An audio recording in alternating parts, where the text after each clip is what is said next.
I'm Hal Eisner. Welcome to our Black History Month edition of Fox 11 News in Depth. We're at the Compton Woodley Airport, and we're surrounded by all kinds of history. Let's go over this way. This is tomorrow's Aeronautical Museum. This is a very magical place. The museum is more than just a display of aerial history. It's a living classroom and a place for dreams to take flight.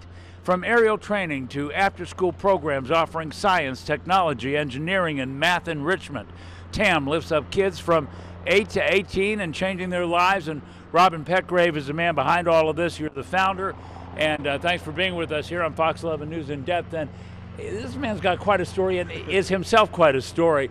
First of all, tell me, what is this museum? Oh, tomorrow's Aeronautical Museum is a living classroom. It tells kids about the history of aviation as far as African Americans' contribution to aviation. We start off with the, Bessie Coleman, and we talk about the Tuskegee Airmen, and we bring them all the way to the future. There's just all kinds of things in here. Oh yeah, we bring them all the way to the future. I've built like a mini rocket lab here where kids... Let's do this. Let's take a look. Let's go over this way. Oh, absolutely. Now, where we are right now is just a great big hangar, but you got all kinds of things in this place that are historical, that are interactive like right over here, right? Oh, yes. So tell me about this. These are F-16 simulators. All of them are networked together so people can get in them, and they have missiles and guns. And that's kind of cool. So it's kind of like video games at home, but you're not. Exactly. And then what that does is it whets their appetite to want to learn more about it, like how did we get here? So then you can take them over and show them cool stuff like the Let's P-51 take a look at that Mustang. cool thing, yeah. Oh yeah, this is a mini P-51 Mustang. It's in the same paint scheme as the P-51 Mustang that Lee Archer flew in the Battle of Berlin when the first German fighter came down and tried to shoot him down, and then the Tuskegee Airmen didn't know what it was, but they went up and shot it down anyways. And this one is really great because this one's autographed by one of the original Tuskegee Airmen, Otis Cowley. We call him Big O.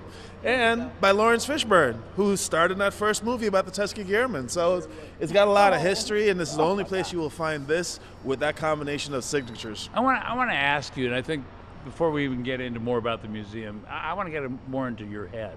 I mean, what is it that got you here? When did you start this? Why did you start this? Okay, so I had a big company over in Torrance Airport called Bravo Helicopters and Wing. I was on Oprah for being an entrepreneur. I started that company with $300, got it doing $3.5 million a year. But it was frustrating to me because I felt like I was fortunate that I was able to have this opportunity to get into aviation. But I think about how many African American kids and Latino kids that look like me but just are never given this opportunity. And so I wanted to do something bigger than my old company. I wanted to make a place where a kid can come down and get introduced to aviation, and wherever it is they fit in that field, if they want to be a mechanic, an engineer, a pilot, they can just come to this place, do their homework, use their sweat equity, and turn that into flight training and technical training so kids can do anything. And it worked. How long ago did you get the idea, and then how long ago did you start the museum? We've been here, I got the idea 23 years ago, and we've been here for 23 years, and the kids that started coming here, they're now airline captains, they're now mechanics, they work on the rocket engines for SpaceX, they are engineers, they're doing all kinds of amazing things, and the cool part is, because this worked for them, 7 of them got together, they formed a nonprofit called Fly Compton, and now they're providing the youth training. The same thing that I did for them, they're now doing it so it's sustainable, it continues. That's interesting. You made a bunch of little mini-me's. Yeah, basically, only they're a lot more organized than me. I was one guy trying to do this impossible thing. But it wasn't impossible, you did it. And so because you have this thing, there are young people who are what? Learning how to be pilots, learning how to be aeronautic engineers? Oh, you don't even know the half of it. Because I started this thing, Compton is now known for producing the best trained pilots. Why? Because I start them flying when they're 8 years old. So by the time 8 years old? Yeah, kids start flying here when they're 8 years old. I didn't start riding a bicycle till I was 9. Well, by the time they get into the industry, they start off maybe joining the military with 10 years of flight experience under their belt. So Compton is now renowned for having the best trained, best educated pilots in the world. But flying a plane is really, it's quite a proposition. I mean, it's not like a car. It's not like you get behind the wheel and here we go. I mean, you got to know about lift and thrust and this and that and the wings, and I mean, there's a lot involved there. There's mathematics involved there, and there's education involved there. And you do all that here? Yeah, it's amazing. Every Saturday, Fly Compton does these programs where they get kids 8, 9, 10, 12 years old that are sitting in a classroom. There'll be sometimes 50, 55 of them, and they're surrounded by older adults that look like me but have been flying since they were those kids. And they look just like normal kids that you would see maybe riding a bicycle down the street, but only if you stop one of these kids and say, how does lift work? They can tell you. Wow. If you ask them, how do you read a sectional chart? How do you get your aviation weather? They can tell you. You know what I know about an airplane? Fasten your seatbelt. That's it. Well, that's one of the most important things to know about flying an airplane. But kids here, it's not just flying the airplanes, it's learning how to build them. You know, in our rocket lab, we have CNC machines, we have milling machines. Rocket lab is right there. Let's walk over this way. Absolutely. And just tell me about the rocket lab as we're going over there. There's a rocket in there, huh? Oh yeah, they're building liquid-fueled rockets that actually can get to space. It's really incredible. That device right there, what is that we're looking at? That's a full motion simulator. This is the second one that's ever been brought to the USA. It's a full motion simulator, so you can get in it and learn how to fly a twin engine airplane, and it's got the glass cockpit. So the same kind of cockpit that an airline uses is in this simulator, and kids from Compton can get in there and start learning to fly this thing when they're 8, 9, 10 years old. And I think I see kind of behind this and behind that the rocket. It doesn't look like it's very large. Oh, it's very large. The table's like 40 foot long. Oh, see, I can't. It's all blocks. It's very hard for me to see. So I tell you what. Why don't we go in there? We'll take a look at all of that, and we'll do that in the next segment. You're watching Fox 11 News in Depth. We'll be right back with Robin Petgrave. Don't go away. Welcome back to Fox 11 News in Depth. I'm Hal Eisner with Robin Petgrave, who founded this extraordinary museum, tomorrow's Aeronautical Museum. This is an education center. Yes, it is. And last segment we talked about this rocket. Look at this.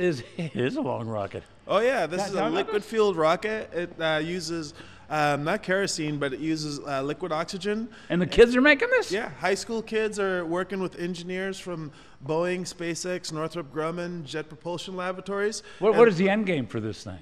The kids, they dubbed it the Compton Comet. They want to send this thing to space because it can carry mini satellites. And if it actually does get to space, this is an alternative way to get mini sats to space in a very affordable way.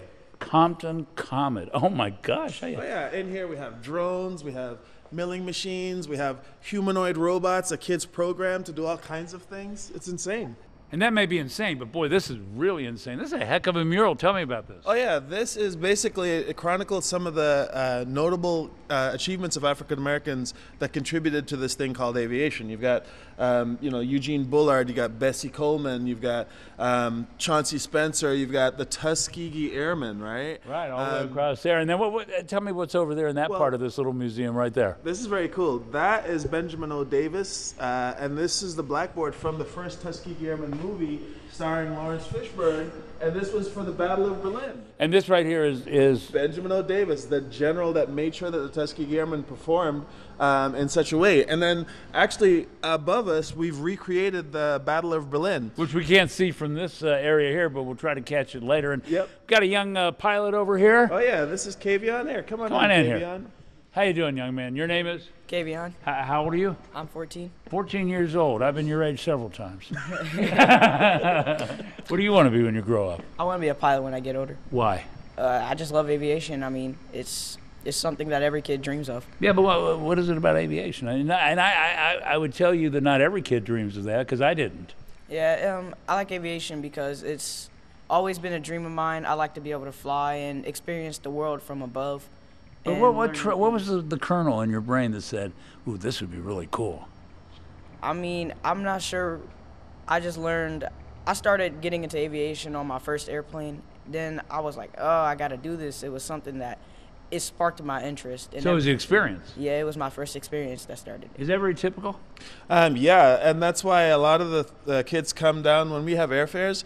Kids come to the airport. Sometimes we'll have 9,000 kids on the airport, and we have these introductory flights, all right? And there's another organization called the Young Eagles. They go around the country giving kids introduction flight because it's very visceral. Once a kid goes up and does it, that part of your brain that decides that this is the thing you got to be doing for the rest of your life, it gets excited, and that changes your whole life. Let's do a little test, okay? Remember we talked about something earlier?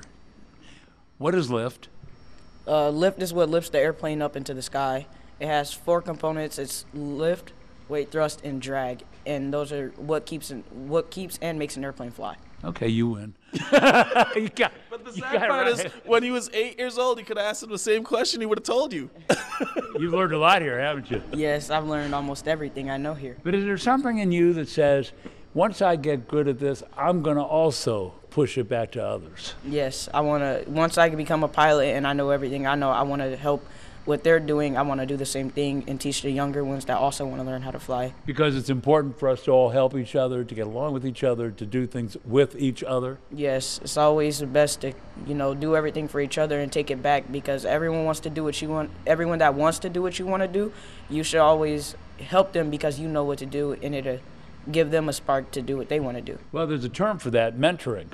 Yes, that's one of the things when you're helping some kid and you're mentoring, you're not really sure if they get it. And normally when you help someone, they achieve success, they go about and they get their mansion and their yacht and they live happily ever after.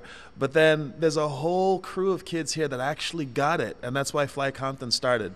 They realized that the self-sacrifice that I put in, the mentoring that I put in, that changed their lives, that they're doing being successful in a field. Number one, success in a field that is underrepresented by people that look like me, they have no choice but to go and give it back and help other kids to become them. And let's get back to that notion of people that look like me. I mean, we are talking about helping young people who are African American. It is Black History Month. Yes. And so part of the history here is that for 23 years, you've been helping these kids. Yes, nonstop. I've been here 7 days a week, just doing it because it was important. This place has produced incredible historic events. We've had 8 kids set 15 aviation world records. Really? We're in the Smithsonian Museum as the pinnacle of African Americans' contribution to aviation. A little 15-year-old girl that flew one of our airplanes across the country and back became one of Essence' top 25 most influential African Americans. Next year, she graduates from medical school as a neurosurgeon. Isn't that a good feeling, though? Well, yeah. The good part, the best part about it is when I look at Fly Compton, because they got it, and now they're doing it, and so I can't imagine what greatness they're going to create. But I want to ask this question. I'm going to ask you both. Black History Month, what does that mean to you? It means, Black History Month means to me the things that African American people did to make the world better, and their history that makes them them. And we put a spotlight on that so that we can learn from it? Oh, yes. That's what it's all about? It is.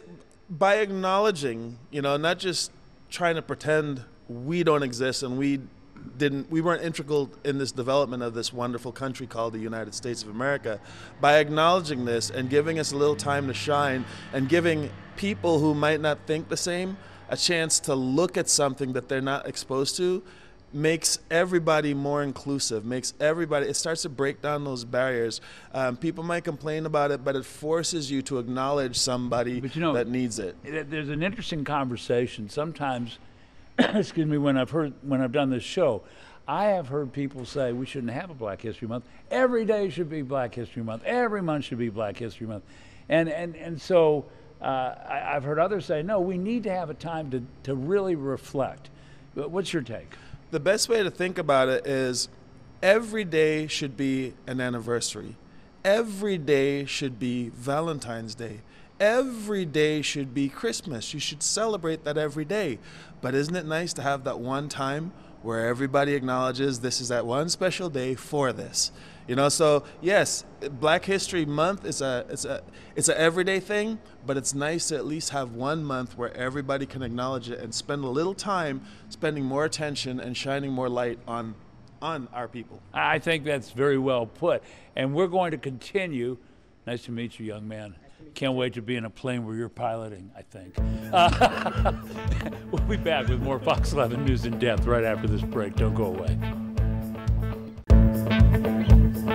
Welcome back to Fox 11 News in Depth. I'm Hal Eisner along with Robin Petgrave, who is the founder of tomorrow's Aeronautical Museum, also known as TAM. This is quite an airplane right here, but what's interesting, it's half an airplane. This is an old DC-3 that was cut in half and turned into a food truck restaurant. How'd you find this thing? I found it out in Mojave Desert in the boneyard. And You were just out there and you said, oh, look at that, there's a... No, I purposely went out there to look for them because I fly helicopters all over when I'm doing movies, location scouts, so I've seen them over there. So I went over and made an offer on it, bought one, then we took it and chopped it, and I had LA Stainless Kitchens. They came and they cut this thing and made it into a full-on gourmet food truck. You can still see the original cockpit in there. Yeah, that was very important because this airplane actually flew combat in World War II. So we had the cockpit and we kept it in there so, you know, you can have that experience. This door opens up and then people can go in there and sit in the cockpit. It's pretty cool. Yeah, again, more history. Oh, yeah. Which is what this place is all about. But the thing that's interesting about this restaurant here is the guy who's in charge of cooking everything, and that is Marshall. This is Marshall Andrews, yeah. And this is one of your kids from your after-school program? Yeah, he's been coming here since he was 6 years old when he was this big. Is this guy you call Little Knucklehead? Oh, yeah. Marshall, I used to send him home every day. I used to seriously sit there and think, does he go home and at night think, what can I do to get Robin mad tomorrow? Because he did that. You didn't do that, did you? I absolutely did that. So tell me about, what your experience is here and how you sort of went from being in the class and in the museum to cooking steaks. Okay, so basically what it was for me, this was really like a safe haven for my community. I didn't want to be over there, so I came over here and I tried to learn how to fly. That didn't work out, so... It didn't work out? No, but just because it didn't work out, it doesn't mean that was all the options that we had. So yeah, I figured out that I had a passion for cooking and we took it far. Well, wait, before you get to the cooking part, what was it that you found that was complicated about learning about flying? Just like the mathematics, just the aeronautics, just like... Oh, you and I have a lot. You and I have a lot in common. Yeah. I can do 1 and 1, but you do more than that, I'm out. Yeah, I was like, this ain't for me. So too much math. It was just too much, and he's just too much. And here you only have to worry about the temperature of the cooking, right? Sure, this is easier than trying to fly a plane. So yeah, I just stuck with this. Well, you're not going to crash this, right? I can't crash this. Yeah. So tell me about this. I mean, this experience for you has been fill in the blank. Yeah, it filled in a lot of blanks. It filled in a lot of blanks for a lot of people here. I think this is a really good opportunity for everybody, especially coming from where I come from and being the age that I was and being influenced by a lot of different stuff. This really kept me out of a lot of stuff. Influenced by what? Game banging, being a degenerate, being a bad kid. This helped me. I know I bumped my head a lot with him, but he still he didn't give up. So I don't want to push you too hard because you're taller than me, but you got involved in gangs, did you? Yeah. And so this program flipped you around? yeah. I mean, it is what it is, but it's still I'm not that far off. You know what I'm saying? I still have common sense. You know? Yeah. So this is a program that instills an entirely different ethic for you. Yeah, definitely. It gives you a different perspective on what you really want to do in the future and how you want to move as a grown man. You're a man before anything, right? So I'm not labeled as... Well, so you want to be a chef? I am a chef. You are a chef? Yeah, definitely. So are you going to end up on Fox's Master Chef? Yes, absolutely. hit my line. Yeah, check out the face, right? Okay, very good. All right, Marshall, very good. Robin, thank you so much. Oh, my pleasure. And we'll be back right after this break. Don't go away. Welcome back to Fox 11 News in Depth. I'm Hal Eisner along with Robin Petgrave. And, you're in a helicopter. This is one of your favorites, right? Oh, yes. Yeah, and what is it? This is a Robinson R-44 helicopter. It's very affordable, but very nice, very luxurious. And you like it because it's a Robin son. Yes. And your name is Robin. Yes, exactly. You got that? Yeah. Anyway, look, this is like a thing you do. This is like your life is flying helicopters, but this museum thing is your passion. Yeah, I've been flying for 33 years. I have over 24,000 hours flying. I'm a very experienced, very capable helicopter pilot. That's my passion. But what was important to me was to give kids an opportunity to become like me, to be able to find their passion and follow it. That's why Marshall is now cooking. Kavion wants to be an airline captain. We have guys that are flying and building rockets and mechanics and engineers and all kinds of things. And that's why I had to build this thing. But you know, I really have to ask you a question. I do mentoring too, and I have a program I do annually to help young people who want to be reporters and anchors. And I know why I do that, because there were people who opened doors for me, and if it hadn't been for that, I wouldn't be where I am. What is it that is the reason you do this? I did this because, well, I met Tuskegee Airmen, and once I learned about their history and what they went through, because before I had met them, 27, 28 years ago, I had no idea about them. And that's what resonated? That it resonated like crazy, because I just kept feeling like if it wasn't for their sacrifice, I wouldn't even be a pilot.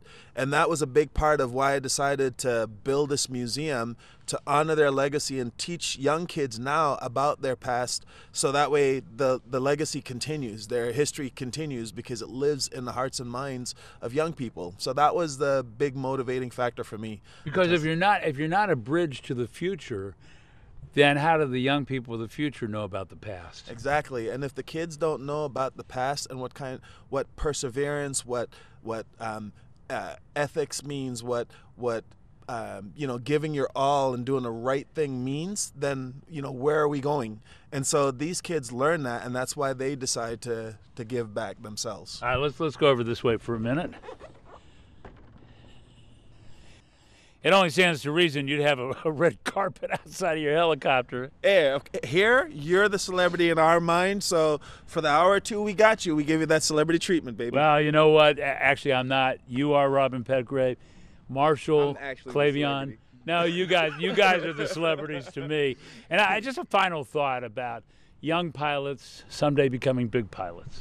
I mean, it's amazing. I mean, if you want to become a pilot, do it. You just got to put your mind to it, and once you get there, you're there. Now you got to bring it back and help the other ones. You think about it all the time. All the time. And what about for you, Marshall?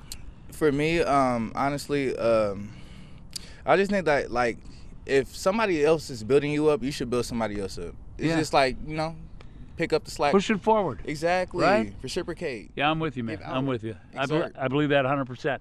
Final thoughts. Hey, everybody has the ability to help someone to become that person they could be.